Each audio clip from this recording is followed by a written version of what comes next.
Nagsimula ang pelikula ng taong 1863 sa isang tao na nagngangalang Peter kung saan nagtatrabaho ito bilang alipin sa isang cotton plantation kasama ang kanyang asawa na si Doden at mga anak.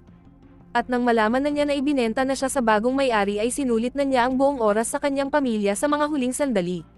Hanggang sa dumating na nga ang mga puting Amerikano upang kunin na si Peter at sabay kinaladkad.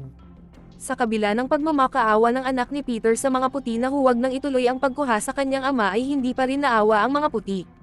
Sinubukang manglaban ni Peter ngunit hindi naman nag-alangan ang mga ito na tutukan ng baril si Doden dahilan upang mapatigil ito at tuluyang nang sumama sa mga puti. At hindi pa nakontento ang mga ito ay hinampes pa nila si Peter at sabay isinakay sa isang kulungan kasama ang ilan pang mga Black American na dadalhin sa kanilang mga bagong amo na parang aso. Nang makarating na sila sa lugar ay dito nila nalaman na isa palang construction road ang kanilang bagong trabaho na mas mahirap pa ng 10 beses kaysa sa cotton plantation. At dito nakita rin nila ang mga pinugutan na alipin bilang babala sa mga gustong tumakas sa kanilang mga trabaho. At nang sila ay makarating na ay ikinulong sila ng mga ito na parang hayop at kinabukasan ay pinagtrabaho na ng matindi na mas higit pa sa kalabaw. Sa kabila ng kanilang pagsisipag sa trabaho ay pinapalo pa rin sila at hinahamak ng mga puting Amerikano. At makikita rin na may mga umaaligid na mga mababanggas na aso sa lugar upang magsilbing tagabantay kung sino ang magtatangkang tumakas. At kapag ang isang alipin ay hindi sumusunod dahil sa kanilang labis na pagmamaltrato ay lalo pa sila ng mga ito na binubugbog at minsan ay humahantong pa sa pagpatay at minsan ay pinapaso sila sa mukha ng kanilang boss na si Vessel. Siya ay may dalawang alalay na si Harrington at Knowles na dati ring mga alipin na ginawa lang maging guard na dahil sa kanilang mga hunting skills. Habang si Peter naman ay nagtitiis sa mga kalupitan ng mga puti nilang kababayan ay nasisigawan pa rin siya ng mga ito tuwing tinutulungan niya ang kanyang kapwa alipin na nanghihina. Pagkagabihan ng matapos na ang kanilang trabaho ay ibinalik na sila sa kanilang kulungan habang naaawa naman sila Peter at iba pang mga alipin kay John dahil sa pagpaso ng mga puti sa kanyang mukha. Dahil dito ay unti-unti nang nawawalan ng pag-asa si John na maging malaya sa kamay ng mga malulupit na dato puti. Ngunit pinalakas ni Peter ang loob ni John na alalahanin na lang niya ang mahal niya sa buhay at huwag ito mawalan ng pag-asa dahil may Diyos na gumagabay sa kanila. Ngunit hindi sumang-ayon si John kay Peter at sinabihan niya ito na hindi totoo ang Diyos na gumagabay sa kanila at nag-iingat dahil sa paghihirap na nararanasan nila. Ngunit sa kabila ng pinagsasabi ni John kay Peter ay nanatili lang itong kalmado at mas lalo pa niyang hinimok si John na manalangin. Kinabukasan habang pinagtatrabaho sila sa matinding init ay makikita na kinain ni Thomas ang pagkain ng isang bantay dahil sa gutom nito. Nang parurusahan na ito ng bantay ay bigla namang dumating si Peter upang depensahan si Thomas ngunit pati siya ay sinaktan ng bantay at tinutukan ng baril. Ngunit pinigilan ni Vessels ang bantay na huwag itong papatayin dahil nagkaroon ito ng interest sa ugali ni Peter.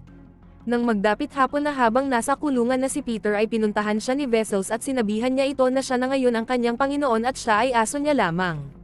Kaya naman dito sumagot si Peter na kung ganun ay dapat niya silang pakainin tulad ng mga alaga niyang aso ngunit tinawanan lang siya ni Vessels at tila hindi nakakaramdam ng awa sa mga ito. Kinabukasan ay ipinadakip ni Vessels si Peter at pinaluhod sa kanyang harapan habang ito ay nakakadena at tinatahulan ng alagang aso nito.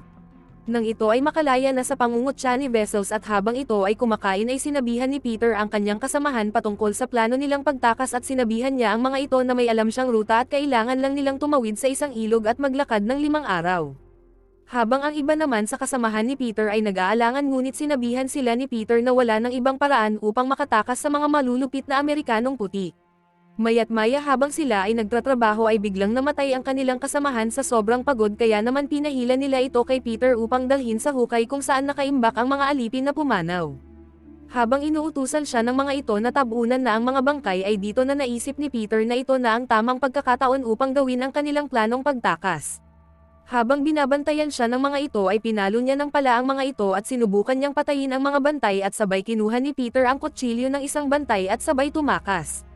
Nang makita nila si Peter ay sinubukan ring tumakas ng ilang mga alipin dahilan upang maalarma ang mga nagbabantay.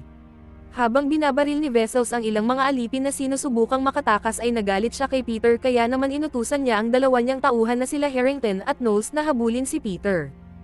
Nang makatakas na sila ay dito na sila nagsama-sama nila Peter at dito niya sila ginabayan sa kagubatan hanggang sa natagpuan na nila ang ilog na sinasabi ni Peter at wala silang pag-aalinlangang tumawid rito. Ngunit habang papatawid na sila Peter ay natakot naman si Thomas na tumawid sa ilog nang makita niya ang mga buhayan na nakaabang sa ilog.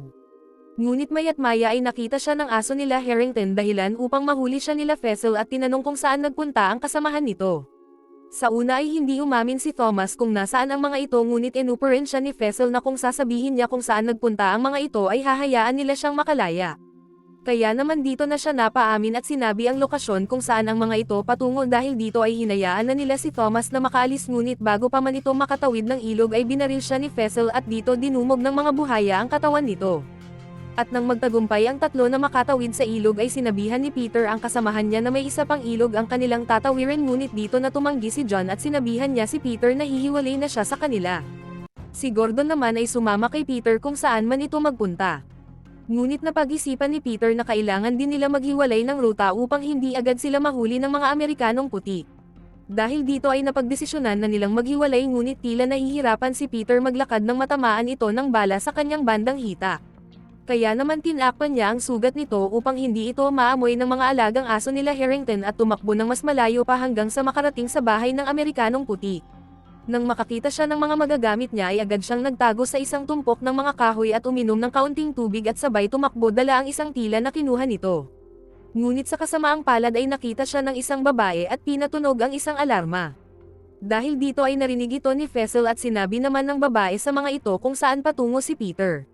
Kaya naman dito siya tumakbo sa abot ng kanyang makakaya ngunit huminto ito upang takpan ang dumudugo nitong sugat at dito niya iniwan sa lupa ang dugo ang tila na ginamit niya upang maamoy ng mga aso ni Fessel.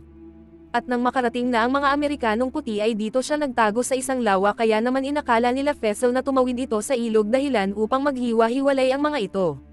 At habang nagtatago si Peter ay bigla siyang inatake ng isang buhaya at buti na lang ay nagawa niyang depensahan ang kanyang sarili at napatay ang buhaya gamit ang kutsilyo. Habang makikita naman ang asawa ni Peter na si Doden na nagising sa isang bangungot patungkol sa kanyang asawa dahilan upang magising rin ang kanyang mga anak at dito na sila nag-alala sa kanilang ama. Habang makikita naman si Peter na nagpapahinga sa isang puno habang tinatanggal nito ang mga linte na damaykit sa kanyang katawan. Samantalang nakita naman nila Fessel ang patay na buhaya sa lawa dahilan upang malaman nila na si Peter ang may kagagawan nito. Pagkagabihan ay nagpahinga muna ang grupo ni Fessel habang niluluto nito ang patay na buhaya na nakuha nila. At dito hinangaan ni Harrington ang katapangan ni Peter ngunit hindi sumang-ayon si Fessel dito at sinabihan niya si Harrington na hindi dapat sila humanga sa mga black people dahil sila ay mga alipin lamang. Pagkaumagahan ay nagpatuloy pa rin sa paglalakbay si Peter at nilagyan niya ng putik ang kanyang katawan upang hindi maamoy ng mga aso at palagi niyang pinagdadasal na sana nasa mabuting kalagayan ang kanyang asawa at anak. Hanggang sa nakakita ito ng isang free house at mas swerte ito nang makakita pa ito ng malinis na tubig at mga pagkain. At nakakita rin ito ng mga uling sa lugar dahilan upang gamitin niya ito upang kumuha ng pulupukyutan sa isang puno. Ngunit tila napansin ni Fessel ang usok dahilan upang agaran nilang itong puntahan at sa kabutihang palad ay nakaalis na si Peter at kumakain malapit sa isang ilog. Lumipat ang eksena kay Doden habang ito ay nagtatrabaho ay nilapitan siya ng kanyang boss at sinabi rito na ibinenta na siya sa bago nitong boss at hindi niya pwedeng isama ang kanyang mga anak dahil bibigyan siya ng mga ito ng bagong asawa.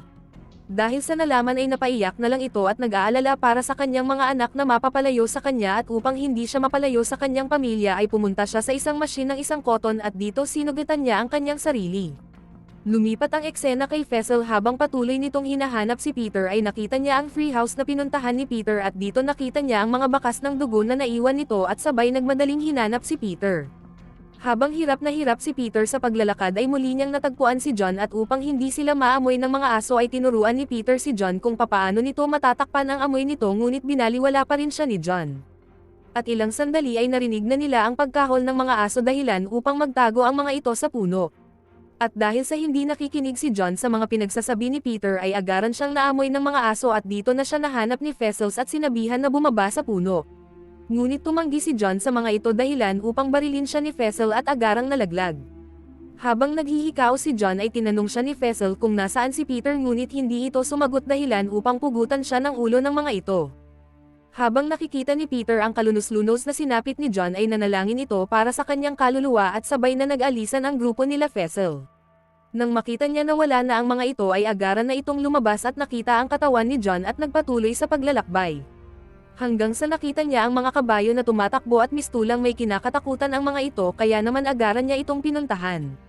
At nang natunton na niya kung saan nanggagaling ang mga kabayo ay nakita niya ang isang mansyon na tinutupok na ng apoy at mga ilang katawan na nakahandusay sa lupa. Dahil sa kuryosidad ay pumasok ito sa loob ng mansyon at nakakita ng tira-tirang pagkain dahilan upang agad niya itong lantakan. Habang ito ay kumakain ay nakarinig si Peter ng isang ingay na nanggagaling sa itaas at dito niya nakita ang isang batang babae na nag-aagaw buhay at sabay dinala papalabas. Nang makita niya ang bata na nag-aagaw buhay ay nagbalak itong painumin ng tubig ngunit pinigilan siya nito at binigay ang isang pendant na krus. Kaya naman nagsimula siyang manalangin para sa batang babae ngunit hindi niya namalayan na nasa likod na pala niya si Harrington at inutusan siya nito na pabayaan na ang batang babae. Nakiusap siya kay Harrington na huwag itong papatayin ngunit tila walang pakialam si Harrington sa bata hanggang sa tuluyan na itong binawian ng buhay. Dahil sa galit ni Peter ay ginamit niya ang krus na binigay ng bata upang ipangsaksak sa leeg ni Harrington. Maya't maya ay dumating na rin si Knowles ngunit nauna nang nakuha ni Peter ang baril ni Harrington dahilan upang maunahan niya si Knowles. Dahil gustong ipaghiganti ni Peter ang kanyang kaibigan na inalipusta ng mga ito ay agad niya itong pinalo sa ulo. At bago pa man makalapit si Fessels ay nakapagtago na si Peter sa talahiban at nang makita ni Fessels na buhay pa rin si Knowles ay tinuluyan na niya ito dahil wala na itong silbi para sa kanya. Habang ang aso naman ni Fessels ay binaril ni Peter upang mas lalo nang mahirapan si Fessels na mahanap si Peter. Nang makita ng ugok ang kanyang aso na wala ng buhay ay mas lalo pa itong nainis kay Peter at sabay hinanap pa ito. Pagkaumagahan habang naglalakbay si Peter ay napadpad ito sa isang dalampasigan at dito niya nakita ang mga wala ng buhay na Amerikanong puti na animoy nang galing sa isang madugong digmaan. Mula sa malayo ay nakita niya ang isang barkong pangdigma na ipinadala ni President Lincoln upang palayain ang mga aliping black people. Kaya naman nagmadaling tumakbo si Peter papunta sa barko ngunit wala siyang kaalam-alam na naabutan siya ni Fessel. Dahil dito ay pinaluhod niya si Peter at inalok ng isang makakain na parang aso ngunit nang tinanggihan ito ni Peter ay bumunot ito ng baril at sabay itinutok sa alipin at pinaalahan na siya ang Diyos nito. Ngunit bago pa man niya makalabit ang gatilyo ay may bumaril sa leeg ni Fessel dahilan upang agarang itong mapaluhod kay Peter at nang makita ni Peter na nag-aagaw buhay na ito ay sinabihan niya ito na hindi ikaw ang Diyos ko. Maya't maya ay naglabasan na ang mga sundalo na pinamumunuan ni Lieutenant Calix na isang black people na ipinadala ng presidente upang palayain ang kapwa niyang black people slaves. Matapos nun ay idinala si Peter sa isang temporary tent upang gamutin ang mga sugat nito ngunit nang susubukang niyang tumayo upang hanapin ang kanyang pamilya ay hindi pa nito kayang igalaw ang kanyang mga katawan. Nang gumaling na si Peter ay inanyayaan siya ng isang doktor at photographer upang interviewin kung ano ang kanyang pinagdaanan sa kamay ng mga white people. At nang kukuhanan na ng litrato si Peter ay laking gulat ng mga ito nang makita nila ang mga bakas ng latigo sa likod ng katawan nito. Nang matapos na ay pinatawag siya ng isang general upang gawing sundalo at ipaglaban ang kalayaan ng kapwa niyang alipin. At nang pagsapit ng araw ng digmaan ay agad silang nagtipon at pinalakas ang kanilang loob ni Lieutenant Calix.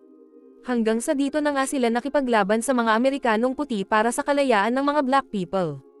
Hindi man lubusang bihasa sa pakikipagdigma si Peter ay ginawa niya ang kanyang makakaya para sa digmaan. Maya't maya ay nakita niya ang kanyang kaibigan na si Gordon na nakaligtas rin kina Fessel at sumali sa digmaan. Ngunit lubha itong nasugatan kaya naman pinatago ni Peter si Gordon sa isang puno upang hindi ito matamaan ng bala at dahil sa nangyari ay nag-init sa galit si Peter at pinangunahan ang iba pang mga black people hanggang sa na-overpower na nila ang mga Amerikanong puti. Hanggang sa magawa nilang matalo ang matagal nang umaalipusta sa kanila at pagkatapos ng madugong digmaan ay pinuntahan nila ang bawat plantation na may mga black people slaves upang palayain. Nang makarating sila sa isang nayon kung saan nanggaling si Peter ay lahat ng mga aliping black people ay natuwa nang marinig nila na sila ay malaya na. Habang iba ay nag-iiyakan dahil sa sobrang tuwa ay sinikap naman ni Peter na hanapin ang kanyang pamilya ngunit hindi niya ito makita. Kaya naman nanalangin siya sa Diyos at ilang saglit lang ay nakita na niya ang kanyang mga anak at ang kanyang pinakamamahal na asawa at sa wakas ay tuluyan na silang nagkasamang muli bilang isang malaya. Sa pagtatapos ng pelikula ay pinakita rito ang tunay na larawan ni Peter kung paano siya pinahirapan ng mga Amerikanong puti.